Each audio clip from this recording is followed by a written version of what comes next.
Good morning बच्चों। तो आज हम लोग इस वीडियो में डिस्कस करेंगे जो आपका प्रैक्टिस पेपर सेट नंबर 2, ये आपका वर्क पावर एनर्जी पे बेस्ड है। क्लियर है दोस्तों? तो इसको मैंने आपको ऐप के ऊपर पहले ही अपलोड कर दिया था और साथ ही साथ आपने इसको सॉल्व भी कर लिया होगा, और बाकी जो वहाँ पे ऐप पे नहीं देख पाए उनके लिए मैं इस वीडियो के डिस्क्रिप्शन में इसका लिंक डाल दूंगा। क्लियर है? चलें तब। तो बच्चों अब बात करते हैं इस चैप्टर की। वर्क पावर एनर्जी एक बहुत ही इंपॉर्टेंट चैप्टर है जहां तक कंपटीशन की बात है, ठीक है ना, जहां तक नीट की बात है, इस वर्क पावर एनर्जी से क्वेश्चंस आते हैं as compare to Newton's law, friction और सर्कुलर मोशन। अगर देखोगे तो इससे ज़्यादा क्वेश्चन पूछते हैं। हालांकि सबसे ज़्यादा क्वेश्चन जो पूछा जाता है वो centre of mass, linear momentum और रोटेशन से, लेकिन उन चैप्टर्स में इसके कॉन्सेप्ट्स का बहुत यूज है। तो आप कभी भी इस डिस्कशन को देखने से पहले एक बार बढ़िया से रिवाइज भी कर लीजिए और इसको सॉल्व भी कर लीजिए, ठीक है ना। आपको इसका जो पेपर है उसका लिंक मैंने आपको डिस्क्रिप्शन में डाल रखा है। ओके, चलें शुरू करें। ठीक है, तो स्टार्ट करते हैं। अब इसमें क्वेश्चन कहाँ से हैं? इसमें नीट के पूछे हुए क्वेश्चन हैं, एम्स के हैं और साथ ही साथ जेई मेन का भी क्वेश्चन इसमें मैंने डाल रखा है, क्योंकि बच्चों जेई मेन और जेई एडवांस के क्वेश्चंस भी नीट में रिपीट होते हैं। इस बात को आप समझो, वहाँ के भी क्वेश्चंस यहाँ पे पूछे जाते हैं। वहाँ पे जो भी अच्छा क्वेश्चन बन पड़ा है उसको मैंने यहाँ पे डाल दिया। इसके अलावा कुछ एक्स्ट्रा क्वेश्चन भी डाला है। अगर आप इन क्वेश्चंस को अच्छे से सॉल्व कर लोगे बच्चों, तो इससे बाहर कुछ नहीं आने जाना है, मेरा भरोसा करो। आप इन क्वेश्चंस को अच्छे से प्रैक्टिस कर लेना, इनसे मिलता जुलता ही कॉन्सेप्ट का क्वेश्चन वहां पे आएगा, क्योंकि क्वेश्चन जो आप देखोगे तो वो गिना चुना पैटर्न ही है, चाहे वो चेन वाला हो, है ना, चेन को पुल करने वाला, ये सब बहुत बार आता है भाई, बहुत बार, ठीक है ना।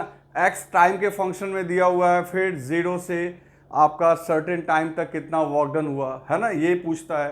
क्लियर है? और इसके अलावे वाटर पंप के ऊपर आता है कि अगर मान लो वेलोसिटी को डबल कर दिए तो पावर में कितना का चेंज आएगा, या फिर मोमेंटम और काइनेटिक एनर्जी के परसेंटेज चेंज पे आता है, या मोमेंटम का रेशियो दिया हुआ है, काइनेटिक एनर्जी का क्या रेशियो है। ढेर सारी चीजें मैंने सबके ऊपर क्वेश्चन डाल रखा है, आप अच्छे से देखो। क्लियर है? स्टार्ट करें। तो चलो, सबसे पहला क्वेश्चन हम लोग क्वेश्चन नंबर 1 से शुरू करते हैं, और ये नीट 2017 में आया हुआ है, ठीक है ना। तो देखो इस क्वेश्चन में क्या बोल रहा है। पहले आप क्वेश्चन को ध्यान से देखो कि यहाँ लिखा हुआ है कि एक वाटर ड्रॉप है, जो बारिश हो रही है, जो वाटर की बूंद है, पानी की जो बूंदें हैं, वो जो है वो 1 किलोमीटर, देखो 1 kilometre at the height of 1 kilometre, 1 kilometre से वो फॉल करती हैं किसकी तरफ? ग्राउंड की तरफ, है ना, ग्राउंड की तरफ फॉल करती हैं, और फिर ग्राउंड से वो टकराती है कितने स्पीड से? 50 मीटर पर सेकेंड से, ठीक है। फिर कहता है यहाँ पे जी आप कांस्टेंट ले लो, अच्छी बात है, जी कांस्टेंट लेने को बोल रहा है, जिसकी वैल्यू 10 लेनी है अपने को। तो कहता है work done by gravitational force बताओ इस पूरे मोशन के दौरान, मतलब कि जब से वो बूंद 1 किलोमीटर से ग्राउंड पे आके गिरी है, तब से जो ग्रेविटेशनल फोर्स है उसका वर्क डन कितना होगा, और साथ ही साथ जब वो पानी नीचे गिर रहा होगा तो एयर का रेसिस्टेंस भी लग रहा होगा, है ना, तो एयर का रेसिस्टेंस ने कितना वर्क किया होगा। क्लियर है? तो इसको हम लोग बहुत आराम से सॉल्व कर सकते हैं, कोई दिक्कत नहीं है। इसमें हम लोग को यूज करना पड़ेगा एक बहुत स्पेशल थ्योरम का, जिसका नाम है वर्क एनर्जी थ्योरम, ठीक है। तो देखो मैं भी सॉल्व करता हूं। तो बच्चों अब इस प्रॉब्लम को सॉल्व करने से पहले आप थोड़ा रिवाइज कर लो वर्क एनर्जी थ्योरम, ठीक है। मैं ज़्यादा डिटेल में तो कुछ नहीं बताऊंगा, वो हमने आपको थ्योरी में ऑलरेडी बता रखा है, या आपने और कहीं पढ़ा है तो पढ़ रखा होगा। क्लियर है? तो लेकिन फिर भी मैं यहाँ पे थोड़ा सा उसके बारे में बता देता हूँ, क्योंकि आप ये मान के चलो कि वर्क पावर एनर्जी के मैक्सिमम क्वेश्चन में आपका ये वर्क एनर्जी थ्योरम का कॉन्सेप्ट लगता है। और ये कॉन्सेप्ट है क्या? वर्क एनर्जी थ्योरम ये बोलता है बच्चों कि अगर किसी बॉडी के ऊपर आप वर्क करते हो, कितने फोर्स के द्वारा, कितने भी फोर्स ले लो, कोई भी फोर्स ले लो, याद रखना वर्क एनर्जी थ्योरम को अप्लाई करते समय, चाहे आप कंजर्वेटिव, नॉन कंजर्वेटिव, आप चाहे वेरिएबल ले लो, कांस्टेंट ले लो, एक्सटर्नल ले लो, इंटरनल ले लो, कोई भी फोर्स ले लो, उन सभी फोर्स के द्वारा किया गया वर्क का जो सम होता है वो change in kinetic energy of the body के इक्वल होता है, प्रोवाइडेड कि आपने मोशन को ऑब्जर्व किया है कहां से, इनर्शियल फ्रेम से, है ना। तो ये चीज आप अपने को दिमाग में सेट कर लो, वर्क एनर्जी थ्योरम, क्योंकि ये इस पूरे डिस्कशन में आपको बार बार ये आता रहेगा, work energy theorem, work energy theorem, ठीक है, वर्क एनर्जी थ्योरम। तो इसमें हम लोग सीधा यही कहेंगे, work done by all force, जितने भी फोर्स के द्वारा work done by all force on the body will be equal to change in its kinetic energy. आ रही है बात समझ में? इसका मतलब ये हुआ कि इसको हम लोग ऐसे फॉर्मूला में लिख देंगे, W is equal to W net work done by all forces, याद रखना इसमें सारे फोर्स इन्वॉल्व होंगे, equal to KF minus KI। ये जो यहां पे है इसमें सारे फोर्स इन्वॉल्व होंगे, ऑल फोर्सेस। तो बच्चों अब देखो यहां पे कौन कौन सा फोर्स है। जब बारिश की ये बूंद आसमान से नीचे आ रही होगी, ठीक है, जब ये आसमान से नीचे आ रही है तो इस पे कौन कौन सा फोर्स लग रहा होगा, एक mg लग रहा होगा बच्चों, और दूसरा जब वो नीचे आ रहा होगा तो एयर रेसिस्टेंस लग रहा होगा। जब आप बाइक पे या कैसे भी चलते हो तो हवा पीछे से आप पीछे की ओर आपको पुश करती है, तो पीछे की तरफ एक फोर्स लग रहा होगा, एयर रेसिस्टेंस ऊपर की ओर, ठीक है। अब इस तरीके से ये ग्राउंड पे आके स्ट्राइक करता है, ठीक है ना, ये यहां से गिरता हुआ ग्राउंड पे आके स्ट्राइक करता है, और यहां इसकी वेलोसिटी दी गई है 50 मीटर पर सेकेंड। तो आप देखो इनिशियली जब ये ड्रॉप बनी होगी तो ये फाइनल वेलोसिटी है, तो इनिशियल वेलोसिटी तो इसकी 0 होगी, क्योंकि जब बूंदें बनती हैं ऊपर में तो उसकी वेलोसिटी क्या होती है, 0। और ये टोटल हाइट इसने कितना कवर किया बच्चों, ये हाइट कवर किया है ग्राउंड तक आने में h इक्वल्स टू 1000 मीटर्स, ठीक है ना। क्यों बच्चे, क्योंकि किलोमीटर दिया हुआ है तो SI यूनिट में कन्वर्ट करेंगे। और जहां तक रही बात इसके मास की, तो वो अभी अपने को देख लेना कि मास कितना दिया हुआ है, तो मास दिया हुआ है 1 ग्राम्स, तो इसको किलोग्राम में कन्वर्ट करेंगे तो मास हो जाएगा 10 का पावर -3 kg। क्लियर? अब देखो इसको हम लोग सॉल्व कर लेते हैं इस फॉर्मूला में डाल के। आप जल्दी से राइट डाउन करो, कर लिया आपने? चलो अब सीधी सी बात है, पूरे डिस्प्लेसमेंट के दौरान फोर्स क्या है, कांस्टेंट। तो बच्चों जब भी फोर्स कांस्टेंट होता है तो उसका वर्क निकालना, देखो ये सब कॉन्सेप्ट में क्यों बता रहा हूं, डायरेक्ट मैं आंसर बता सकता हूं, लेकिन मैं कोशिश कर रहा हूं कि कुछ शुरुआत के प्रॉब्लम में आपको ऐसी चीजें बता दी जाए ताकि आपको ये पूरे डिस्कशन में, ऐसे तो आप खुद से थ्योरी रिवाइज करके ही आप इस प्रैक्टिस पेपर को देखना चाहिए आपको, लेकिन फिर भी सुन लो, अगर आपका फोर्स कांस्टेंट होता है, फोर्स अगर कांस्टेंट होता है तो फोर्स को आप सीधा W equals to F dot delta x कर लोगे, ठीक है ना। जैसे देखो इस पूरे जर्नी के दौरान फोर्स कांस्टेंट है तो जो डिस्प्लेसमेंट है उसको फोर्स से मल्टीप्लाई कर लेंगे, यानी डॉट प्रोडक्ट कर देंगे। और अगर फोर्स वेरिएबल होता तो फिर हम लोग क्या करते, छोटा सा वर्क डन कैलकुलेट करते और प्रॉपर तरीके से उसको इंटीग्रेट करेंगे, जैसा कि देखेंगे हम लोग आगे के क्वेश्चन में। यहां तो अपने को दिख रहा है कि पूरे जर्नी में फोर्स हमारा कांस्टेंट है, इसलिए दिक्कत नहीं होगी, ठीक है। इसको ऊपर कर दें, चलो अब देखो यहां पे क्या होगा, work done by mg plus work done by friction force, friction नहीं air resistance, equals to kf minus 0, ki 0, initially तो वो रेस्ट में था। mg वर्क कितना करेगा, तो mg फोर्स नीचे लग रहा है, डिस्प्लेसमेंट भी नीचे लग रहा है, तो पॉजिटिव वर्क करेगा बच्चों, तो यहां लिख दोगे mgh। और जहां तक रही बात रेसिस्टेंस फोर्स की, तो डिस्प्लेसमेंट हो रहा है नीचे और रेसिस्टेंस फोर्स लग रहा है ऊपर, तो वो वर्क करेगा -FR इंटू एच। माइनस क्यों लगाया हमने, क्योंकि फोर्स लग रहा है ऊपर और डिस्प्लेसमेंट किधर हो रहा है, नीचे। Clear? Is equal to half mvf square, है ना। अब वैल्यूज पुट कर दो, तो वैल्यूज पुट करो, आंसर आ जाएगा। तो सबसे पहली बात है कि अपने को वर्क डन बाय mg निकालना था, तो वर्क डन बाय mg तो बहुत आसान है बच्चों, mgh, मास कितना है 10 का पावर -3 ग्राम्स किलोग्राम्स, 1 ग्राम को कन्वर्ट किया हमने, g के जगह 10 रख दो और h की जगह क्या रख दोगे 1000 मीटर्स। तो इसको सॉल्व किए हम लोग, तो ये आ गया हमारा 10 जूल। तो बच्चों वर्क डन बाय mg आ रहा है हमारा 10 जूल। क्लियर है, वर्क डन बाय mg आ रहा है 10 जूल। तो यहां लिख देंगे सीधा, इन सभी की जगह हम लोग लिख देते हैं 10 जूल माइनस, और इसको इसमें क्या है कि अपने को h पता है लेकिन fr नहीं पता है, लेकिन fr निकालने की जरूरत भी नहीं है, अपने को सीधा क्या पूछा गया वर्क डन, तो सीधा हम लोग वर्क रहने देते हैं, तो इस फॉर्मेट में ही रहने देते हैं, तो प्लस WFR है ना। अगर अपने को रेसिस्टेंस फोर्स निकालना होता तब यहाँ पे हम लोग इसको यूज करते, वो मैंने लिख के दिखा दिया आपको, आपको सीधा WFR निकालना है, इज इक्वल टू हाफ, ठीक है। और यहाँ पे m की जगह 10 का पावर -3 और 10 का पावर -3 किलोग्राम में, और VF यानी 50 का स्क्वायर, ये हो जाएगा आपका 2500। अब इसको हम लोग सॉल्व कर लेते हैं, तो इसको सॉल्व करेंगे 10 प्लस WFR। अब इसको सॉल्व कैसे करें बच्चों, तो यहाँ पे ये हो जाएगा आपका 1.25, कहोगे कैसे, तो 10 का पावर -3 को अगर यहाँ पुट कर देंगे, यहाँ पॉइंट पुट आ जाएगा, तो 2.5/2, तो इसको 1.25, तो FR, ठीक है ना, तो FR कितना हो जाएगा, तो सीधी सी बात है FR जो आएगा work done bye resistance force जो आएगा 1.25 माइनस 10, तो बच्चों ये आ जाएगा -8.75।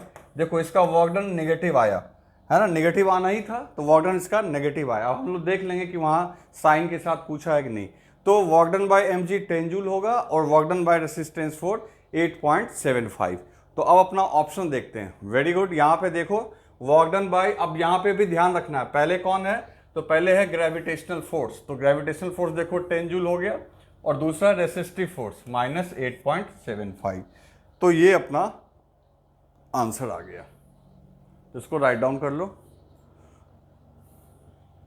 अब बच्चों देखते हैं क्वेश्चन नंबर 2 को, इसमें लिखा हुआ है 2 सिमिलर स्प्रिंग्स, 2 सिमिलर स्प्रिंग्स हैं जिनका नाम है P and Q, have spring constant KP and KQ। अब दो आपका स्प्रिंग है, दोनों का स्प्रिंग कांस्टेंट दिया हुआ है, वो कितना दिया हुआ है KP एंड KQ, और साथ ही साथ एक इंफॉर्मेशन दिया हुआ है यहाँ पे बच्चों, KP ग्रेटर है किससे, KQ से, KP ग्रेटर है KQ से। फिर लिखा हुआ है दे स्ट्रेस्ड, अब उनको खींचा गया। अब यहां ध्यान देना कैसे क्या क्या पूछा जा रहा है, ये नीट 2015 का क्वेश्चन है। फर्स्ट बाय सेम अमाउंट, जिसको हम लोग केस ए बोलेंगे, मतलब केस ए में ध्यान से देखो, ऐसे ही प्रॉब्लम को अपने को अलग अलग करके देखना है। केस ए में क्या किया गया, दोनों ही स्प्रिंग्स को खींचा गया बाय सेम अमाउंट, यानी दोनों ही केस में x जो है, x यानी एक्सटेंशन, वो क्या रहेगा same, same for both spring, both spring, दोनों स्प्रिंग के लिए सेम। किसमें, केस 1 में। केस बी में क्या कर रहा है, केस बी में क्या कर रहा है, देन उसके बाद by same force, case B में कहता है कि दोनों के केस में FSP सेम होना चाहिए, स्प्रिंग फोर्स सेम होना चाहिए, ठीक। तो कहता है तो work done by the spring, जो स्प्रिंग वर्क डन करेगा, WP and WQ is related in case A and case B। पहली बात है, इस क्वेश्चन को समझने में ही कुछ लोगों से गलती हो जाएगी, और जो समझ जाएंगे उनको फॉर्मूला अगर याद रहा तो वो सॉल्व कर देंगे।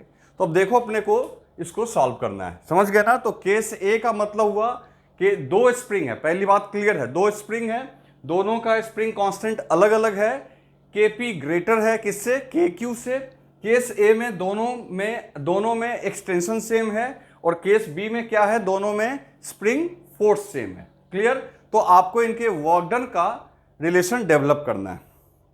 सबसे पहली बात, स्प्रिंग में जो वर्क डन होता है बच्चों, स्प्रिंग में जो वर्क डन होता है उसका फॉर्मूला एक आपको याद रहना चाहिए, ठीक है। हम लोग क्लास में उसको डिराइव कर चुके हैं, लेकिन आपको हमेशा उसको याद होना चाहिए। वो फॉर्मूला क्या है, तो वो फॉर्मूला ये है कि अगर कोई स्प्रिंग, मान लो ये स्प्रिंग है, अभी ये नेचुरल लेंथ में है, और इसको अगर हम लोग खींच के लंबा कर दिए, है ना, तो खींच के लंबा कर दिए, तो जो वर्क डन बाय स्प्रिंग होगा हाफ के, ध्यान से देख लेना फॉर्मूला, एक्स इनिशियल का स्क्वायर माइनस एक्स फाइनल का स्क्वायर। ये फॉर्मूला आपको हमेशा याद रहना चाहिए, जहां एक्स इनिशियल है स्प्रिंग की इनिशियल पोजीशन, मतलब मान लो कि इनिशियली वो रिलैक्स था, यानी x इक्वल टू 0, और फाइनली उसको आपने कहां तक खींच दिया, x डिस्टेंस खींच दिया, तो मीन पोजीशन से x डिस्टेंस, तो automatically work done by spring force क्या हो जाएगा,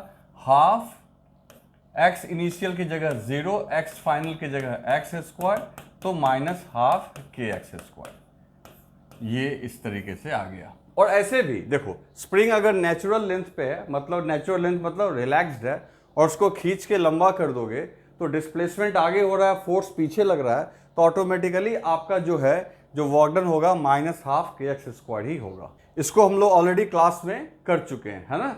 जब हम लोग थ्योरी पढ़ रहे थे उस समय हमने इन चीज़ों को डिराइव कर रखा है। इसका यहाँ एप्लीकेशन कर देना आप अपने को। तो ठीक है बच्चों, तो ये फॉर्मूला आप अच्छे से याद रखना, ठीक है ना। इसमें आपको वर्क डन साइन के साथ आ जाएगा। खैर, अपने को यहाँ पे वर्क डन कंपेयर करना है, तो वर्क डन के मैग्नीट्यूड को कंपेयर करना है, ठीक है।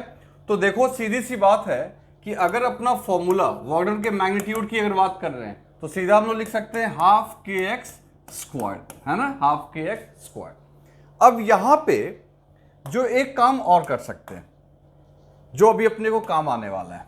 देखो, स्प्रिंग फोर्स में किसी स्प्रिंग को जब आप स्ट्रेच करते हो तो उसमें फोर्स कितना प्रोड्यूस होता है, तो आपको याद होगा फॉर्मूला k इंटू एक्स। अगर साइन के साथ लिखें, वेक्टर साइन लगा दें, तो यहां माइनस के एक्स होगा। सिर्फ मैग्नीट्यूड की बात करेंगे तो के एक्स। क्लियर। तो यानी ये स्प्रिंग फोर्स का जो फॉर्मूला है वो है आपका के एक्स। अब एक काम करते हैं, ये जो वर्क डन का फॉर्मूला है हाफ के एक्स स्क्वायर, इसको इसमें कन्वर्ट किया जा सकता है। तो ऑफ कोर्स, जैसे देखो क्या करेंगे, ऊपर नीचे अगर के से मल्टीप्लाई कर देंगे बच्चों, तो ऊपर हो जाएगा आपका के स्क्वायर एक्स स्क्वायर और डिवाइडेड बाई के। इसको ऐसे लिख सकते हैं, और ये के स्क्वायर एक्स स्क्वायर को क्या लिख सकते हैं, एफ एस पी। तो automatically work done by spring force का ये भी फॉर्मूला हो गया। क्या फॉर्मूला हो गया, इसकी जगह लिख दो एफ एस पी स्क्वायर, यानी फोर्स का स्क्वायर अपॉन 2k। तो देखो, वर्क डन का जो अभी फॉर्मूला, अभी कंपेयर करने के लिए हमने साइन रिमूव कर दिया है ना। तो देखो यहां पे work done by spring force का एक फॉर्मूला है हाफ के एक्स स्क्वायर, और दूसरा फॉर्मूला है F S P square by 2k। कहोगे ऐसा आपने क्यों किया, तो यहां दो कंडीशन दिया हुआ है। एक कंडीशन में x सेम करने को कह रहा है, और एक कंडीशन में फोर्स सेम करने को कह रहा है। तो जहां पे x सेम करने को कह रहा है उस कंडीशन में इस फॉर्मूला का यूज करेंगे।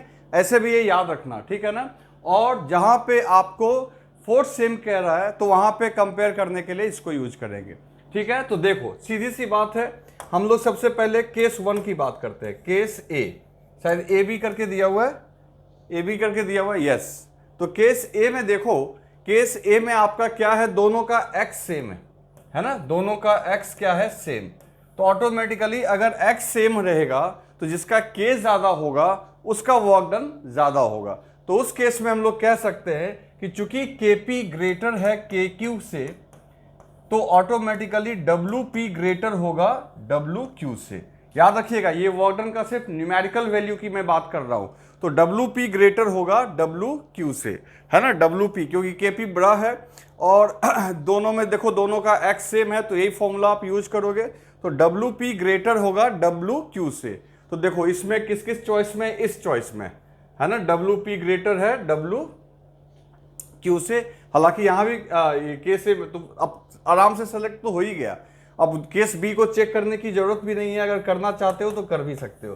केस बी में देखो क्या बोल रहा है, केस बी में कह रहा है सेम फोर्स। और अगर सेम फोर्स की बात करोगे, अगर फोर्स सेम लोगे बच्चों, देखो देखो फोर्स सेम लोगे, तो फिर आप देखो के डिनोमिनेटर में आ रहा है, तो जिसका के ज्यादा उसका वर्क डन कम। तो जब एक्स सेम रखा गया तब WP ज्यादा था, क्योंकि x सेम रखने पे ये फॉर्मूला अप्लाई करोगे जिसमें वर्क डन जो है k के डायरेक्टली प्रोपोर्शनल है। जब फोर्स सेम रखा गया तो ये फॉर्मूला यूज करोगे, क्योंकि फोर्स सेम रखा गया तब k देख रहे हो कि यहाँ पे डिनोमिनेटर में है। तो अगर आपने फोर्स सेम रखा, FSP इक्वल्स टू FSP, दोनों केस में फोर्स सेम रखा, तो ऑटोमेटिकली चूंकि Kp ग्रेटर है Kq से, तो Wp आपका छोटा हो जाएगा किससे, Wq से, क्योंकि डिनोमिनेटर में K आ रहा है। तो केस A में Wp बड़ा होगा, केस B में Wq बड़ा होगा। तो ऐसा कौन सा चॉइस है जो इसको सेटिस्फाई कर रहा है, तो चॉइस नंबर 2, क्योंकि देखो आपका Wp बड़ा है केस ए में, क्योंकि अब देखो रिस्पेक्टिवली जब बोल दिया तो पहले ए समझेंगे फिर बी समझेंगे, तो ए में आपका Wp बड़ा होना चाहिए और बी में Wq बड़ा होना चाहिए, जो कि अपना आंसर भी आया है। क्लियर? तो इसको राइट डाउन कर लो। अब बच्चों बात करते हैं क्वेश्चन नंबर 3 की। तो क्वेश्चन नंबर 3 में देखो लिखा हुआ है एक यूनिफॉर्म फोर्स, कांस्टेंट फोर्स की बात की जा रही है। तो जब भी फोर्स कांस्टेंट हो तो ये फॉर्मूला लगाना है F डॉट डेल्टा एक्स, और जब भी वेरिएबल फोर्स होगा बच्चों तो आप सबसे पहले छोटा सा वर्क डन निकालोगे, ठीक है, बीच में कहीं dx कट करके, और फिर इसको प्रॉपर तरीके से इंटीग्रेट करोगे। ये बहुत सिंपल सा चीज है जो अपने को हमेशा दिमाग में रहना चाहिए, ठीक है, हमने थ्योरी क्लास में भी देखा है। अब यहां पे देखो लिखा हुआ है एक यूनिफॉर्म फोर्स है, फोर्स की वैल्यू यहां पे दी गई है ना। ये AIPMT 2013 ने पूछा है, बहुत आसान क्वेश्चन है, और 2 kg का एक बॉडी है और जिसको डिस्प्लेस किया जा रहा है इस पोजीशन से इस पोजीशन तक। तो ये इसका RI हो गया, पोजीशन वेक्टर RI हो गया, है ना, और ये हो गया RF मतलब फाइनल पोजीशन। तो आपको क्या करना है, वर्क डन निकालना है। तो कितना आराम से आप इसको सॉल्व कर सकते हो, ज्यादा मेहनत ही नहीं करना है। तो सबसे पहले आप डिस्प्लेसमेंट निकाल लो, है ना, displacement delta R is equal to final position minus initial position. समझो कि ये वेक्टर का ही यूज है बच्चों सिर्फ यहाँ पे। तो फाइनल पोजीशन क्या है आपका 4i plus 3j minus k, क्योंकि आपका पार्टिकल यहाँ पे यहां से लेके यहां तक लाया गया है। तो यहां लिख देंगे 4i plus 3j minus k में से सब्ट्रैक्ट करेंगे 2i प्लस k को। तो देखो इसको सब्ट्रैक्ट करते हैं, तो सब्ट्रैक्ट करके कितना आएगा, तो देखो 4i में से 2i सब्ट्रैक्ट करोगे तो 2i आएगा, ओके। j में सब्ट्रैक्ट करने को कोई नहीं है तो रहने दो सीधा 3j, और माइनस k में माइनस k सब्ट्रैक्ट होगा। देखो यहां भी k है और यहां भी, यहां माइनस k है, सॉरी यहां माइनस k है और ये माइनस k, तो माइनस k में माइनस k, क्योंकि ये माइनस अंदर जाएगा तो ये हो जाएगा माइनस 2k। तो बच्चों ये हो गया डिस्प्लेसमेंट। तो अगर आपको वर्क डन निकालना है तो क्या करना चाहिए, फोर्स को डिस्प्लेसमेंट के साथ डॉट कर देना चाहिए। फोर्स कितना है आपका 3i प्लस j, है ना, ये फोर्स हो गया, डॉट डिस्प्लेसमेंट, तो डिस्प्लेसमेंट है 2i plus 3j minus 2k, this is the displacement. अब आप इसको डॉट प्रोडक्ट कर दो, तो डॉट करोगे तो 3i डॉट 2i, तो i हो जाता है आपका 1, तो 3 इंटू 2 हो जाएगा 6, ठीक है। फिर j डॉट 3j, आप डॉट प्रोडक्ट जानते ही हो, i 1 हो जाएगा, i का j के साथ 0 होगा, i का k के साथ 0 होगा। j से स्टार्ट करेंगे तो j i का हो जाएगा 0, लेकिन j का j के साथ 1 होगा, तो 6 प्लस 3, और j का k के साथ 0 ही होगा, तो ये आपका आ जाएगा 9 जूल। तो इसमें जो 9 जूल है this is the right answer. तो बहुत ही सिंपल क्वेश्चन था, इसको किसी को राइट डाउन करना है तो कर लो। अब बच्चों बात करते हैं क्वेश्चन नंबर 4 की। क्वेश्चन नंबर 4 में देखो एक आपका ग्राफ दिखाया गया है। ग्राफ किसके किसके बीच ड्रॉ किया गया है, फोर्स और डिस्टेंस के बीच, है ना, डिस्प्लेसमेंट या डिस्टेंस जो बोल लो। तो फोर्स और डिस्टेंस के बीच ग्राफ ड्रॉ किया गया है और आपको पूछा जा रहा है कि आपको वर्क डन निकालना है, आपको टोटल 12 मीटर तक चलने में कितना वर्क होगा, ठीक है। अब ये लाइन ना डॉटेड था, ये लाइन डॉटेड था, यहाँ ये बस ऐसे जैसे ये डॉट है वैसे ही ये डॉटेड लाइन है, ठीक है। तो अब देखो पहले इस ग्राफ को हम लोग ड्रॉ कर लेते हैं, उसके बाद सॉल्व करने की कोशिश करते हैं कैसे सॉल्व होगा ये। तो बहुत मुश्किल तो नहीं है बच्चों, सीधी सी बात है, पहले आप ग्राफ ड्रॉ कर लो। तो यहाँ मान लो हमने x मान लिया, है ना, x रख लिया, ऐसे वहाँ d लिखा हुआ है लेकिन मैं एक सिंबल यूज करना चाहता हूँ इसलिए मैंने x लिख दिया है, और ये रह गया आपका f। इससे कोई फर्क नहीं पड़ता क्या हमने सिंबल लिया है। और जो जहाँ तक ग्राफ है तो देखो पहले फोर्स था 0, देखो फोर्स था 0, ये यहाँ पे ऐसे है, ये ऐसे गया, फिर ऐसे, फिर ऐसे, और ये डॉटेड लाइन है, इसका मतलब 0 से 3 मीटर तक कोई फोर्स नहीं लग रहा है। तो बच्चों फोर्स कोई कुछ लग ही नहीं रहा, कहां से कहां तक, 0 से 3 मीटर तक।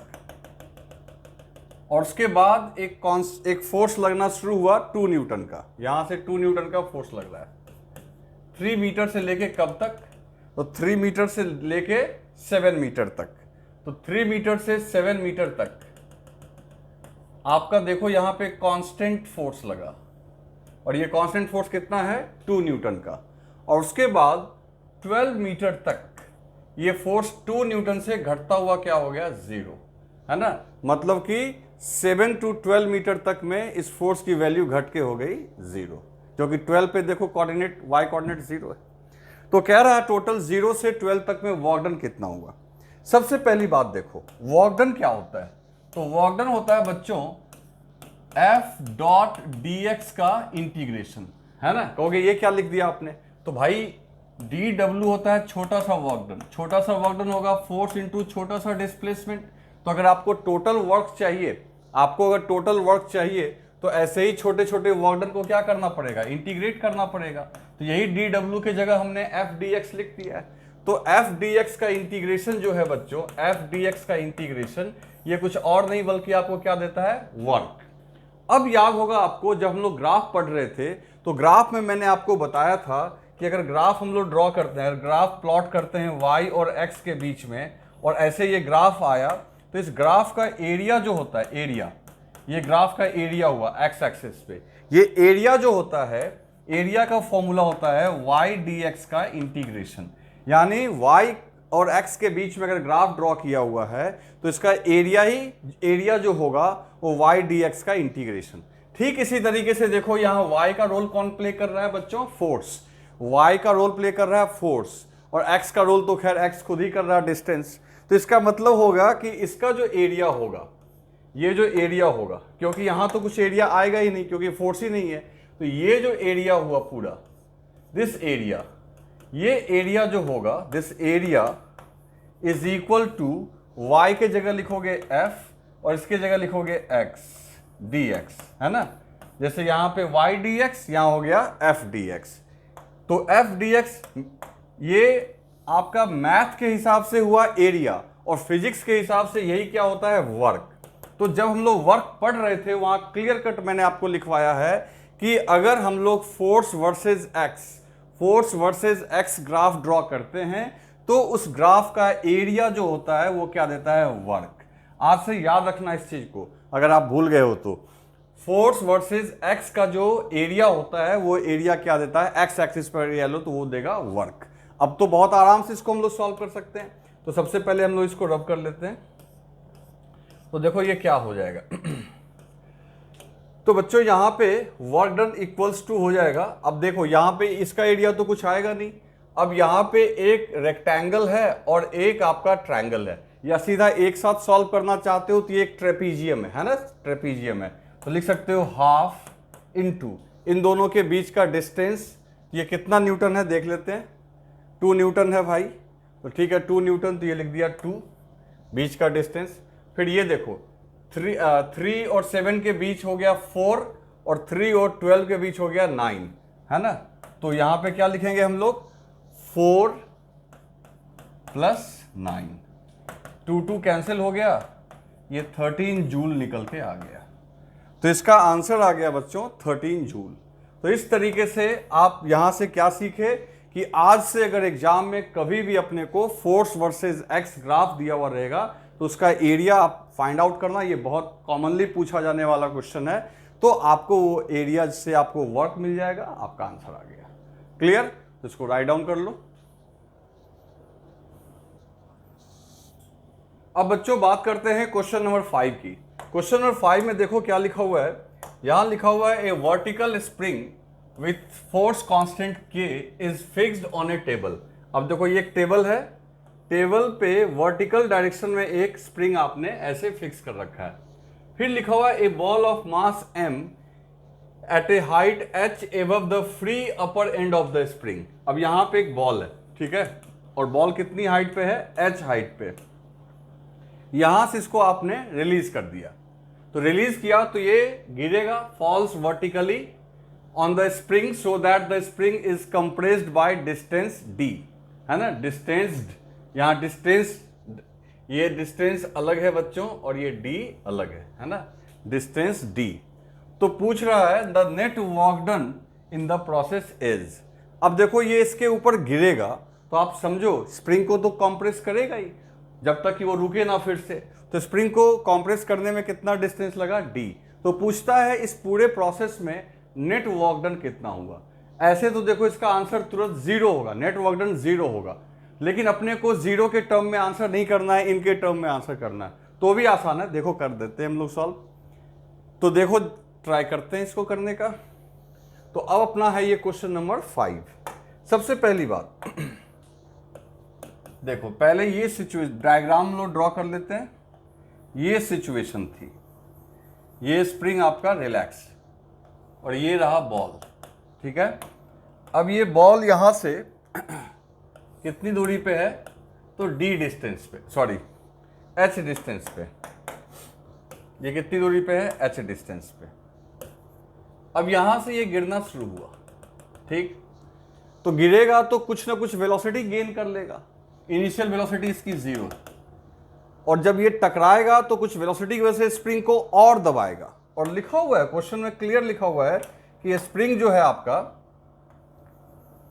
स्प्रिंग आपका डी डिस्टेंस तक कंप्रेस हुआ, मतलब ये बॉल फाइनली यहां आके फिर से रेस्ट में ही है, फाइनल वेलोसिटी भी क्या है, जीरो। और ये स्प्रिंग जो है और कितना दब गया बच्चों, तो डी डिस्टेंस और नीचे आया, है ना। तो टोटल जो ट्रेवल किया इसने एच प्लस डी। इस दौरान क्या हुआ कि इस पे फोर्स कौन कौन सा लगा। तो देखो मैं क्या बोल रहा हूं, हम लोग जानते हैं from work energy theorem, from work energy theorem, work energy theorem से जानते हैं net work done equals to change in kinetic energy, है ना। Net work done equals to change in kinetic energy. और यहां दो ही फोर्स लग रहा है, work done by mg plus work done by spring equals to kf minus ki। अब इनिशियल वेलोसिटी जीरो और फाइनल भी जीरो। तो बच्चों एक बात क्लियर है कि ये फाइनल भी जीरो, इनिशियल भी जीरो। तो wmg plus wsp equals to zero minus zero equals to zero. तो इसलिए मैंने कहा कि अगर जीरो आंसर रहता तो हम लोग तो उसको मार्क कर देते। तो इन दोनों का सम जो वर्क डन आएगा वो जीरो आएगी, पक्की बात है। अब वो जीरो नहीं दिया हुआ है तो कोई बात नहीं, इसके टर्म में ही दिया हुआ है, क्योंकि ये है LHS, ये है RHS। RHS नहीं दिया हुआ है तो LHS तो हो सकता है दिया हुआ हो। और LHS में देखो mg जो है लगातार यहां से लेके यहां तक काम कर रहा होगा, और mg कांस्टेंट फोर्स है, तो mg के वजह से पॉजिटिव वर्क होगा, क्योंकि mg डाउनवर्ड डायरेक्शन में लग रहा है, डिस्प्लेसमेंट भी डाउनवर्ड है।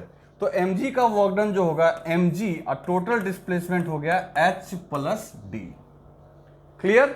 और पॉजिटिव वर्क डन होगा। स्प्रिंग यहां नेगेटिव वर्क करेगी, क्योंकि ये नीचे डाउन जा रहा है, स्प्रिंग फोर्स लग रहा है ऊपर, तो स्प्रिंग फोर्स का और डिस्प्लेसमेंट का डायरेक्शन अपोजिट है। और अभी कुछ देर पहले ही फॉर्मूला हमने लिखा है हाफ kx², तो यहां पे डिस्प्लेसमेंट कितना है d, और नेगेटिव साइड हम लोग क्यों दे रहे हैं, क्योंकि डायरेक्शन अपोजिट है। नहीं तो फॉर्मूला में पुट कर लो, ठीक है, क्योंकि half k xi minus xi² minus xf²। लेकिन इतना करने का जरूरत नहीं है, सीधा ये नीचे आ रहा है, स्प्रिंग फोर्स ऊपर लग रहा है, नेगेटिव है, तो हाफ kd² डिस्टेंस d, क्योंकि स्प्रिंग फोर्स सिर्फ d डिस्टेंस तक लगा है, इक्वल्स टू जीरो। तो बच्चों शायद इसी फॉर्म में आंसर दिया हुआ है ना, इसमें अपने को कोई चॉइस मिल जाए, आइदर जीरो दिया रहता, नहीं तो फिर यही रहता। तो देख लेते हैं ऐसा कोई है, तो बिल्कुल है, ऐसा है आपका, और ऐसा है आपका चॉइस नंबर 1 में mgh plus D minus half kd²। तो इसको राइट डाउन कर लो। अब बच्चों बात करते हैं क्वेश्चन नंबर 6 की। अब देखो ये भी क्वेश्चन काफी बार रिपीट इस कॉन्सेप्ट का होता रहता है। इसमें लिखा हुआ है कि एक बॉडी है जिसका मास है 3 kg, और उसके ऊपर एक फोर्स लग रहा है जिसकी वजह से उसमें डिस्प्लेसमेंट हो रहा है, और डिस्प्लेसमेंट टाइम के फंक्शन में आपको दिया हुआ है। तो आपको पूछा जा रहा है यहाँ पे कि बताओ work done by the force in 2 second. इसको सॉल्व करने के दो तरीके हैं। आइदर आप यहां से एक्सेलरेशन निकालो, फिर मास से मल्टीप्लाई करो, फिर फोर्स निकालो, या फिर आप डायरेक्ट इसको वर्क एनर्जी थ्योरम से बना सकते हो। अब चूंकि ये क्वेश्चन काफी बार आता है तो बच्चों इसको आप देखो कैसे हम लोग सॉल्व करते हैं। तो हम लोग यहां पे क्या करेंगे, सबसे पहली बात है कि हम लोग कोशिश करेंगे कि पार्टिकल का स्पीड निकाल लें। क्यों स्पीड निकालने से क्या होगा कि जो स्पीड में चेंज आएगा, तो क्योंकि मास से हाफ mv² कर लेंगे तो अपने को काइनेटिक एनर्जी का चेंज पता चल जाएगा उस टाइम में, और जो काइनेटिक एनर्जी का चेंज होगा बच्चों वही यहां पे वर्क डन के इक्वल होगा। क्लियर है? सॉल्व करें इसको। चलो तो बच्चों अब इसको हम लोग सॉल्व करते हैं।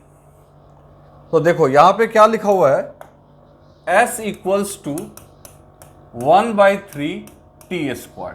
क्लियर है? अब ये S को आप डिस्प्लेसमेंट बोल लो, डिस्टेंस बोल लो, जैसा जो लिखा हुआ है आप इसको डिफ्रेंशिएट कर लो टाइम के रिस्पेक्ट में। तो ds/dt है ना, तो 1/3 इंटू dt²/dt। और rate of change of displacement को हम लोग वेलोसिटी बोलते हैं, तो ds/dt की जगह हम लोग लिख सकते हैं v। और यहाँ पे इसको अगर आप डिफ्रेंशिएट करोगे तो पावर आगे चला जाएगा, दैट इज 2/3, और इसमें से एक सब्ट्रैक्ट कर लो तो v equals to 2t/3। Clear? अब देखो वेलोसिटी अपने को टाइम के फंक्शन में मिल गया है, तो यहाँ पे t इक्वल टू 0 पे अगर वेलोसिटी देखें तो ये 0 होगी, और t इक्वल टू 2 सेकेंड पे, है ना, 2 सेकेंड पे बोल रहा है, yes, t equal to 2 second पे जो वेलोसिटी होगी वो आपकी होगी 4/3 मीटर पर सेकेंड। ध्यान दे रहे हो कि वेलोसिटी आपका 0 से 2 सेकेंड, अब यहाँ 0 लिखा हुआ नहीं है, 2 सेकेंड लिखा हुआ है, इसका मतलब है हम लोग 0 से 2 की बात करेंगे। तो इसका मतलब है वेलोसिटी 0 से कितनी हो गई, 4/3 मीटर पर सेकेंड। अब यहाँ से क्या करना है, तो फ्रॉम वर्क एनर्जी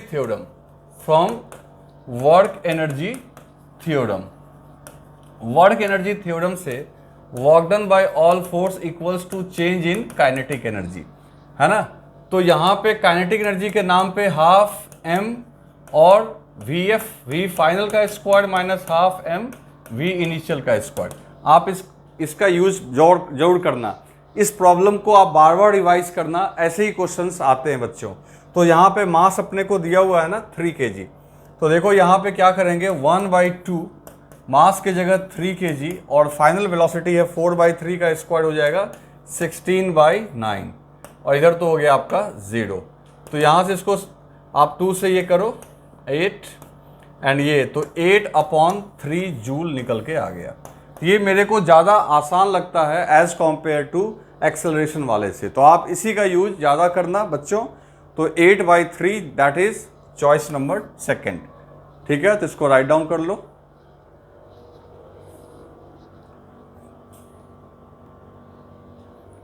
बच्चों अब बात करते हैं क्वेश्चन नंबर 7 की। तो जैसा कि मैंने आपको कहा कि ये फोर्स और एक्स का जो ग्राफ है ये रिपीट होता रहता है। अब ये AIPMT 2005 में आया है ना, पहले आपका नीट को हम लोग यही बोलते थे AIPMT। अब यहाँ पे इसके चॉइस में मिसप्रिंट हो गया है, ये हम लोगों के द्वारा मिसप्रिंट हुआ है, ऐसे क्वेश्चन बैंक में दिया हुआ है, ये 13.5 है। ओके, चलो अब देखते हैं इसमें से कौन सा आंसर आएगा। अपने को ग्राफ दिया हुआ है फोर्स वर्सेस एक्स। तो अभी हम लोगों ने सीखा कि जो इसका एरिया होगा बच्चों, जो इसका एरिया होगा वही आपका वर्क होगा। तो आपको यही पूछा है 0 से यहाँ तक 6 तक, तो ये जो पूरा एरिया है इसको बस आप कैलकुलेट कर लो, और एरिया निकालना बहुत मुश्किल काम तो है नहीं, ये ट्रेपीजियम हो जाएगा। तो वर्क डन जो होगा बच्चों वो एरिया के इक्वल होगा, और एरिया होगा 1/2, और देखो परपेंडिकुलर डिस्टेंस है 3। ट्रेपीजियम का एरिया आप जानते ही हो कि ये दोनों जो पैरेलल लाइंस है इनके बीच का distance into sum of these two parallel line. तो ऊपर में है आपका 3 और नीचे में ये हो गया आपका 6, है ना। तो 1/2 इंटू 3 इंटू 9, तो 27/2, दिस इज 13.5 जूल, है ना। तो देखो एक बार अपना कॉन्सेप्ट क्लियर हो गया, तो ऐसा अगर कोई भी एरिया वाला क्वेश्चन आएगा तो हम लोग सॉल्व कर देंगे। तो इसका आंसर हो जाएगा सेकंड। ठीक है, किसी को लिखना है तो राइट डाउन कर लो। आगे चलें। ओके, और यहाँ पे 5 कर लेना। अब बात करते हैं बच्चों क्वेश्चन नंबर 7 की, 8 की। अब ये भी बहुत बढ़िया क्वेश्चन है। अब इसमें एफिशिएंसी की बात की गई है। तो बच्चों एफिशिएंसी जो है ये एक टर्म है एफिशिएंसी। एफिशिएंसी कहीं भी अगर लिखा हुआ मिल जाए, ठीक है ना, एफिशिएंसी कहीं भी लिखा मिल जाए तो this is output upon input, output upon input multiplied by 100।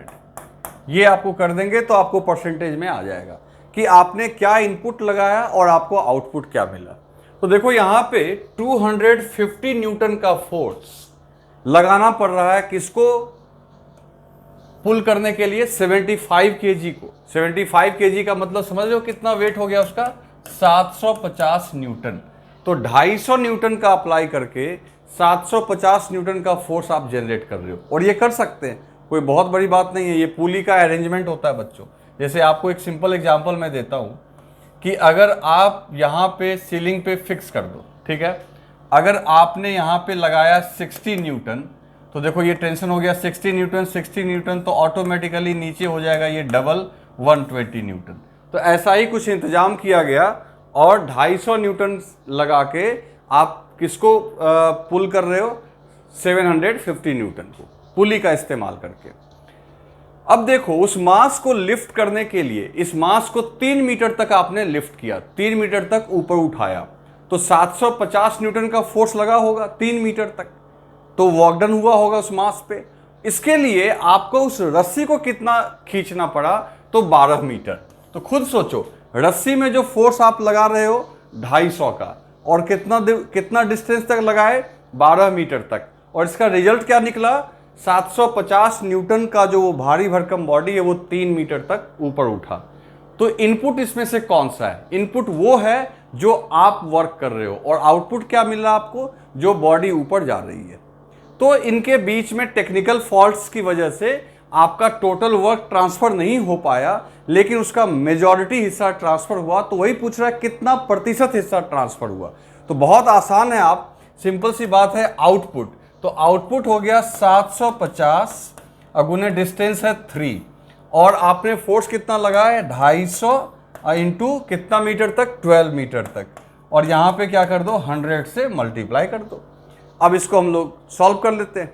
तो यहां से देखो 250 से ये कट गया 3 टाइम्स में, और ये 3 से 12 कट गया 4 टाइम्स में, और ये 4 से ये कट गया 25 टाइम्स में। तो 75% आंसर आ गया। तो ऐसे क्वेश्चंस भी बच्चों आएंगे, तो उसमें आपको घबराना नहीं है। बच्चों अब बात करते हैं हम लोग क्वेश्चन नंबर 9 की। अब देखो ये क्वेश्चन बहुत इंपॉर्टेंट तो नहीं है, लेकिन आपको मैंने ये क्वेश्चन आपको इसलिए दे दिया है ताकि क्वेश्चन बैंक्स में मैंने ये देखा है कि कई सारे क्वेश्चंस को गलत तरीके से सॉल्व किए जाते हैं, ताकि उसका ये एक बहुत बढ़िया एग्जाम्पल है। सबसे पहली बात कि क्वेश्चन को जैसे तैसे करके वो लोग आंसर मिलाते हैं। ये क्वेश्चन आया था AIPMT 1998 में, ठीक है ना। तो इसका मतलब उस समय जो है पेपर आपका जो है वो बाहर नहीं आता था। कहने का मतलब एग्जाम के बाद पेपर बच्चों को नहीं दिया जाता था, कि मेमोरी बेस्ड आधार पे ही होता था। तो कई सारी गलतियां होती थी चॉइसेस लिखने में, लेकिन इन्होंने रॉन्ग तरीके से, जहां से मैंने ये क्वेश्चन लिया, उन्होंने जैसे तैसे चॉइस वगैरह सेट कर दिया। सबसे पहली बात कि x इक्वल्स टू अगर दिया हुआ है, यहां पे देखो क्या लिखा हुआ है, पार्टिकल का मास दिया हुआ है 30 ग्राम्स। कितना मास दिया हुआ है, 30 ग्राम्स, और पार्टिकल का ये है पोजीशन। तो अभी कुछ देर पहले मैंने कहा था आपको कि अगर पोजीशन टाइम के फंक्शन में है तो आप उसको डिफ्रेंशिएट करो, आपको वेलोसिटी मिल जाएगी, और फिर आपको काइनेटिक एनर्जी वर्क डन निकालना है 0 से 4 सेकेंड के बीच में। जैसे लिखा हुआ है ना फर्स्ट 4 सेकेंड, तो 0 से 4 सेकेंड के बीच में। तो मैंने आपको तरीका सिखाया कि आप t इक्वल टू 0 पे वेलोसिटी निकालो, t इक्वल टू 4 सेकेंड पे वेलोसिटी निकालो, और उसके बाद काइनेटिक एनर्जी निकाल लो, और change in kinetic energy work done के इक्वल होगा। बहुत जगह ये यूज किया जाता है कि आप जैसे ये x है तो x को डिफ्रेंशिएट करोगे तो वेलोसिटी आ जाएगी।